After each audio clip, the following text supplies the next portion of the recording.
तो पिछले क्लास में हमने देखा था capital expenditure criteria and investment decision strategies. उसी में डिफरेंट इन्वेस्टमेंट प्रपोजल्स का इवेल्युएशन करने के डिफरेंट टेक्निक्स को भी जाने थे, जो दो प्रकार का मैंने बताया था, डिस्काउंटेड कैश फ्लो टेक्निक और non discounted cash flow technique.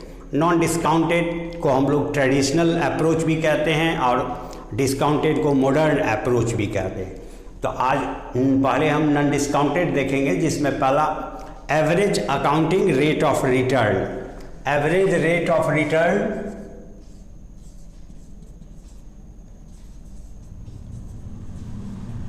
या आपको इसको बोल सकते हो अकाउंटिंग रेट ऑफ रिटर्न।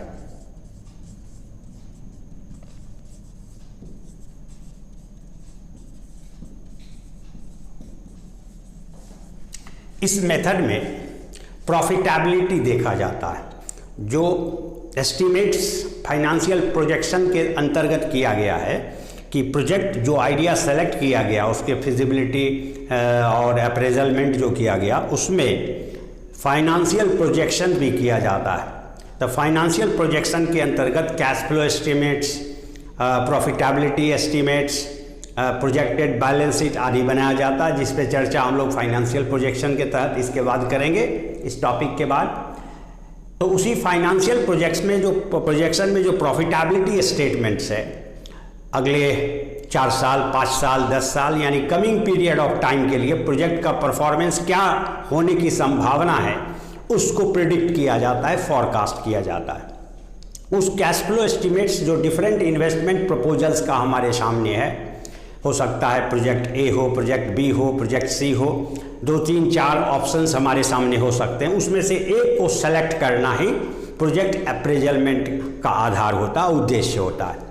तो हम लोग प्रॉफिटेबिलिटी यानी अर्निंग एबिलिटी जो एक प्रोजेक्ट का है, उसके आधार पे अगर हम तय करें कि कौन सा प्रोजेक्ट सबसे बेहतर रिटर्न देगा, उस वही प्रोजेक्ट फर्म के लिए ज़्यादा बिजनेस के लिए सुटेबल होगा। सपोज कीजिए 3-4 प्लांट है, plant A, plant B, plant सी, हो सकता है एक ऑटोमेटिक, सेमी ऑटोमेटिक और एक मैनुअल हो सकता है एक इंडियन टेक्नोलॉजी बेस हो, एक अमेरिकन टेक्नोलॉजी, एक जापानीज टेक्नोलॉजी बेस हो, उसमें से एक सेलेक्ट करना।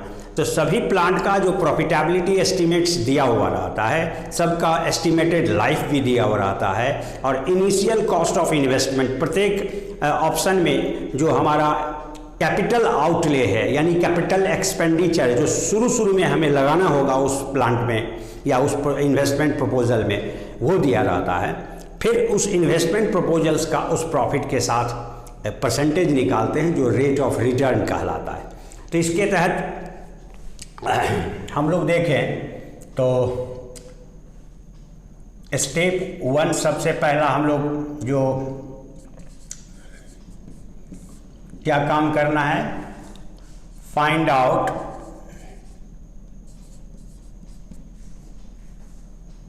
Aggregate sum of estimated profit after tax भी ले सकते हैं और बिफोर टैक्स भी ले सकते हैं। यहाँ पे आफ्टर बिफोर में थोड़ा सा समझना है कि टैक्स का रेट गवर्नमेंट की पॉलिसी बदलती रहती है, उसके बारे में फॉरकास्ट करना बहुत डिफ़िकल्ट टास्क है। इसीलिए आज जो गवर्नमेंट की पॉलिसी टैक्सेशन रेट प्रॉफिट के ऊपर लगाने को बता रही है, वही अगले 5 साल तक रहेगा, ऐसा तो नहीं संभव है।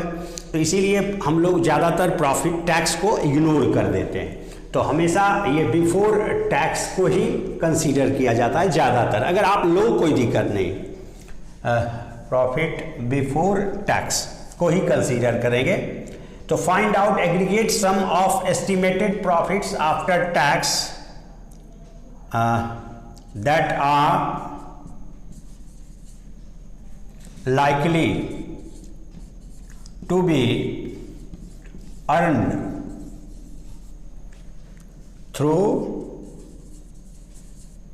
the investment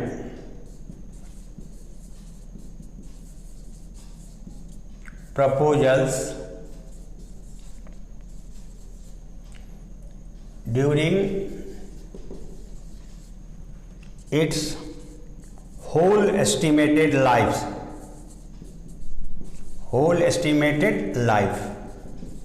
यानी एक प्रोजेक्ट का एस्टिमेटेड लाइफ 5 साल है तो 5 साल का आपको एस्टिमेटेड प्रॉफिट्स दिया होगा। सबको जोड़ लीजिए। स्टेप 2 में find out average profit.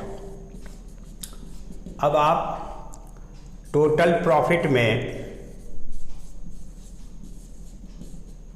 Divide कर दीजिए एस्टिमेटेड लाइफ,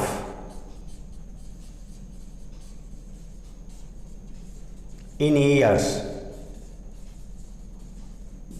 यानी जो टोटल सम फर्स्ट स्टेप में निकाला आपने 5 ईयर 6 ईयर जो भी उसका एस्टिमेटेड लाइफ में एक्सपेक्टेड प्रॉफिट्स था उस सबको सम अप करके, तो उस टोटल में हम नंबर ऑफ ईयर्स जो एस्टिमेटेड लाइफ का दिया हुआ उससे डिवाइड कर देंगे तो बराबर रुपीज़ डॉट डॉट कुछ आएगा। अब इस एवरेज प्रॉफिट के साथ जो इनिशियल इन्वेस्टमेंट है उस पे ARR निकलेगा। ARR is equal to average profit जो स्टेप 2 में निकला है divided by cost of investment. Initial cost आप ले सकते हो या इनिशियल इन्वेस्टमेंट लिख सकते हो। इनिशियल इन्वेस्टमेंट जो रिक्वायर्ड है into 100 से मल्टीप्लाई करोगे तो डॉट डॉट परसेंट में रिजल्ट आएगा। ये बेसिक प्रोसेस है जिसके जरिए हम लोग क्या निकालते हैं, एवरेज रेट ऑफ रिटर्न या अकाउंटिंग रेट ऑफ रिटर्न। अब हम इसको इलस्ट्रेट करके देखें।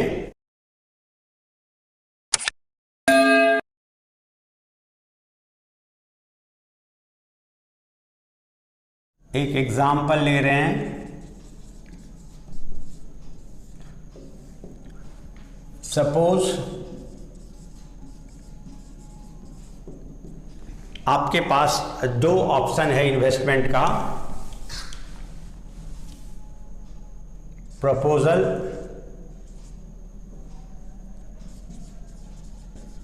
ए and proposal B. Capital outlay, इसी को कैपिटल एक्सपेंडिचर कहा जाता है या इसी को कॉस्ट ऑफ इन्वेस्टमेंट कहा जाता है, कंफ्यूज ना हो।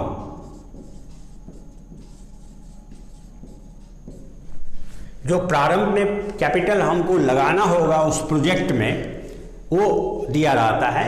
जैसे आपका मान लीजिए ए जो है इंडियन टेक्नोलॉजी है और बी फॉरेन टेक्नोलॉजी है, तो उस फॉरेन टेक्नोलॉजी बेस्ड जो इक्विपमेंट है उसमें कैपिटल कॉस्ट कितना लगना और इंडियन में कितना लगना वो दिया रहता है।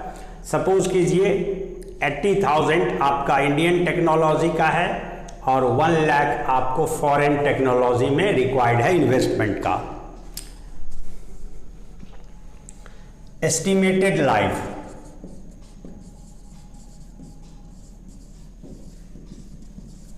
एस्टिमेटेड लाइफ जो इंडियन और ये है दोनों का 10 ईयर्स है, इक्वल है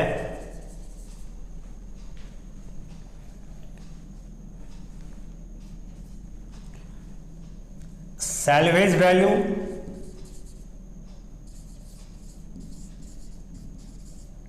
या स्क्रैप वैल्यू, यानी after expiry of 10 years useful life, the amount that can be realized from the residual asset is called salvage value और स्क्रैप। आप 15 साल फर्नीचर का यूज कर लिए, फर्नीचर का लाइफ 15 ईयर्स था, उसके बाद वो जलावन के भाव में तो बिकेगा। अगर लोहे का है तो लोहा का तो वो रेट मिलेगा ना, रिकवरी कुछ होगा। आप बस चलाते हो तो बस के बॉडी का तो कारकेज जो बच रहा अस्थि पंजर, उसको बेच के तो कुछ रियलाइज होगा। That is called scrap value और salvage value after expiry of estimated life, working life. तो सैल्वेज वैल्यू अगर हम मान लें इसका 10,000 और इसका मान लीजिए आपको इसका भी सैल्वेज वैल्यू 10,000 है, ओके। इसके बाद streams of cash flow,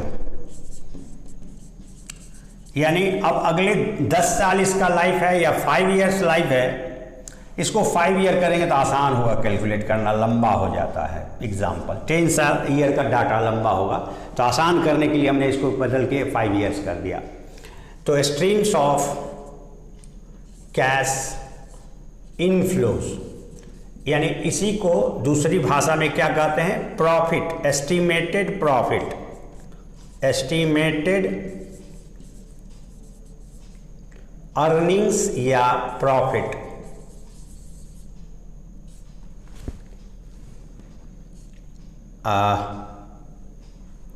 before tax,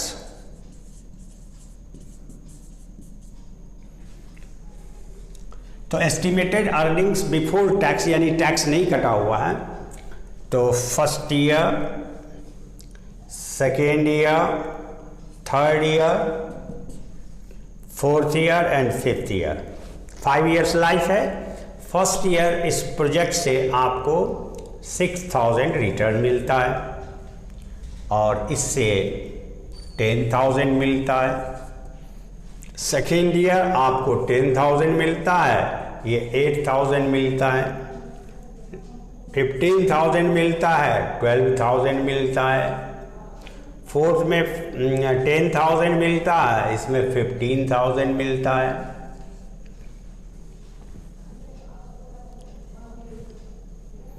और 25,000 मिलता है और इसमें 30,000 मिलता है। अब आपको ये एस्टिमेटेड डेटा आपको दिया हुआ है।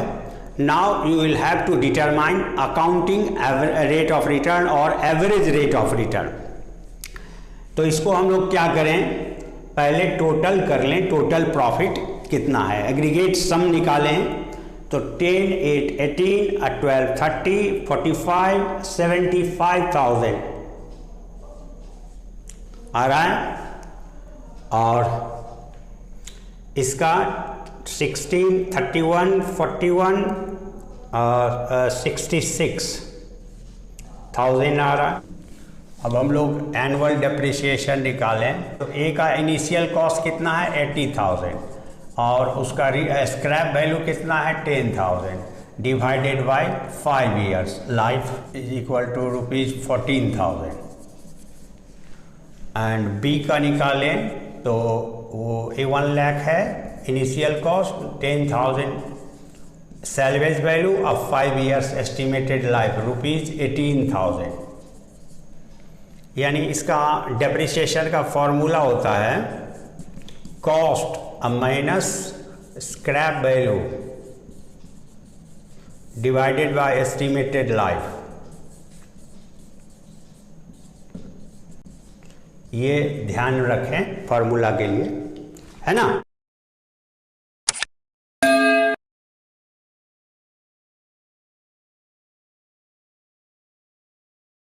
एवरेज प्रॉफिट ए का 66,000 डिवाइडेड बाय 5 तो 13,200 and B 75,000 divided by 5 is equal to 15,000। अगर हम बिफोर डिप्रिसिएशन निकालें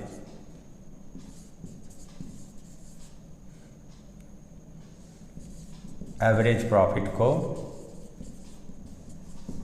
तो ए का हो जाएगा 13,200 अब प्लस इसका एनुअल डेप्रिसिएशन आया था 14,000 इज इक्वल टू 27,200।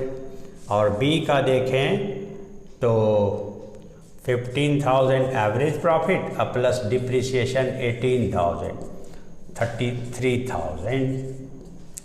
अब ARR is equal to average profit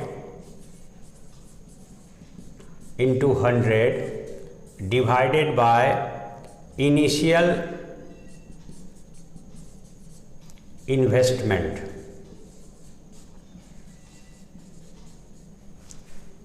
तो ए का देखें आप, ए का एवरेज प्रॉफिट है 27,200 divided by initial investment 80,000 into 100। B का देखें तो 33,000 आपका एवरेज प्रॉफिट है और इनिशियल इन्वेस्टमेंट है 1 लाख इंटू 100। अब इसको कैलकुलेट करें, इसका हुआ 34% और इसका कितना हुआ 33%। ओके, अब आप ये दोनों प्रोजेक्ट का एवरेज रेट ऑफ रिटर्न देखें तो ज़्यादा किसका है, ए का। तो A project will be better option than B project because its return on investment, rate of return on investment, average rate of return is 34%, which is greater than the 33% of B. Clear, यही आधार है। अब इसी चीज़ को आपने यहाँ पे before depreciation base पे लिया, तो बिफोर विदाउट आफ्टर डेप्रिसिएशन लेंगे तो प्रॉफिट का फिगर बदल जाएगा, 33,200 हो जाएगा और साथ में इसमें 15,000 हो जाएगा। तो ऐसे भी आप निकाल सकते हो। दूसरी बात, ये जो इन्वेस्टमेंट हम लोगों ने लिया है इनिशियल, जो प्रारंभ में at the time of installation of plant और इक्विपमेंट, उस समय का इन्वेस्टमेंट 80,000 है, लेकिन आफ्टर एक्सपायरी ऑफ लाइफ देखें यानी क्लोजिंग वैल्यू देखें तो 10,000, इसका 10,000 है। तो 80 प्लस 10 डिवाइडेड बाई 2 तो 45,000 क्या हो जाएगा एवरेज इन्वेस्टमेंट, यानी बस लाइफ के शुरू में 80,000 रिक्वायर्ड और लाइफ के अंत में उसका वैल्यू है 10,000। तो दोनों का एवरेज वैल्यू कॉन्सेप्ट भी लिया जा सकता है। रेट ऑफ रिटर्न, तो एक हो जाएगा ए का 27,200 जो एवरेज प्रॉफिट हमने आफ्टर बिफोर डेप्रिसिएशन निकाला है, और दूसरा एवरेज इन्वेस्टमेंट हो जाएगा 45,000। आई मीन टू से average profit by average investment.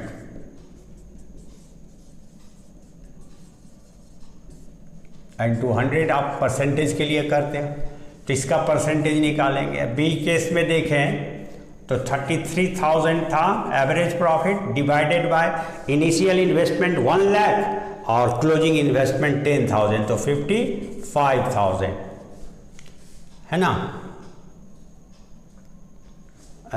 60.44 60%।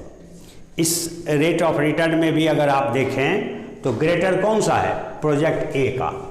ऐसे आपको बता दें एवरेज इन्वेस्टमेंट बराबर here average investment is equal to initial cost plus salvage value या स्क्रैप वैल्यू डिवाइडेड बाय 2। तो ए में इनिशियल कॉस्ट था 80,000 और सैल्वेज वैल्यू 10,000, तो ए का यहाँ पर 80,000 plus 10,000 divided by 2 is equal to 45,000। B case में देखें तो investment initial 1 lakh and salvage value 10,000 divided by 2 is equal to 55,000। Okay, कल हम लोग नेक्स्ट क्लास में इसका चर्चा करेंगे, ये पे बैक पीरियड मेथड का। पे बैक पीरियड मेथड में और पोस्ट पे बैक पीरियड मेथड दोनों साथ साथ सीखेंगे। ठीक है,